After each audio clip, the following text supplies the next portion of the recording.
wanna sit alone and watch a clock tick. I don't wanna stare at the moon, become romantic. I don't wanna sit alone and watch a clock tick. I don't wanna stare at the moon, become romantic. All I need is something new in my life. All I need is something new in my life. All I need is something new in my life. All I need is something new.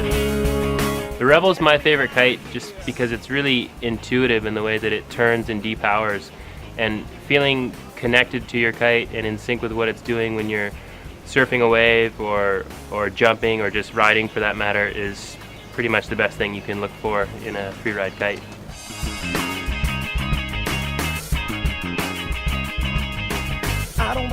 We knew we wanted to make the Rebel really smooth so that it doesn't luff and doesn't flutter very much. And the place where most of the fluttering comes from on a kite is on the sides in this area. So we moved this quarter strut down a little bit closer to the tip strut to make this flutter prone area a little smaller.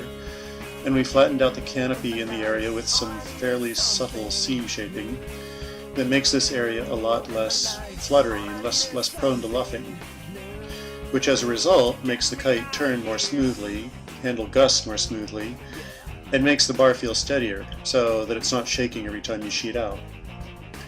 I guess I could make a car analogy here. You know the road is rough and wind noise is loud, but you don't really feel it inside an expensive, well-built car. And the same thing with kites. If the kite's really well designed and built, you don't feel the impact of changes in the wind and you don't feel the fluttering and luffing so much.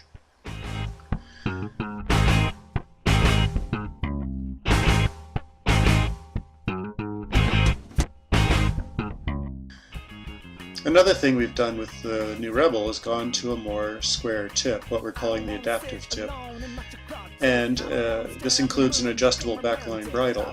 This gives us a little more adjustability for bar feel and turning speed. So if you want a harder bar feel, you can adjust the backline like this using the lower knot. And if you want a softer bar feel, you can move the forward bridle line to the knot closer to the kite tip.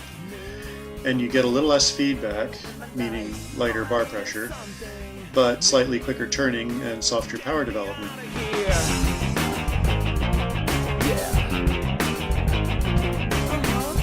I think pro riders in general usually like the harder sheeting force setting just because it allows you to feel more connected to the kite, whereas free riders usually enjoy the softer sheeting force setting just because it's a bit more comfortable. I don't want to waste my time on contradictions. I don't want to close my eyes. The fifth element system is the safest system in kite surfing. It allows me to launch in some super sketchy places where I would never launch with 4 lines. New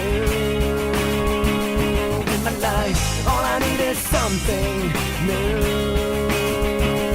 in my life. All I need is something new.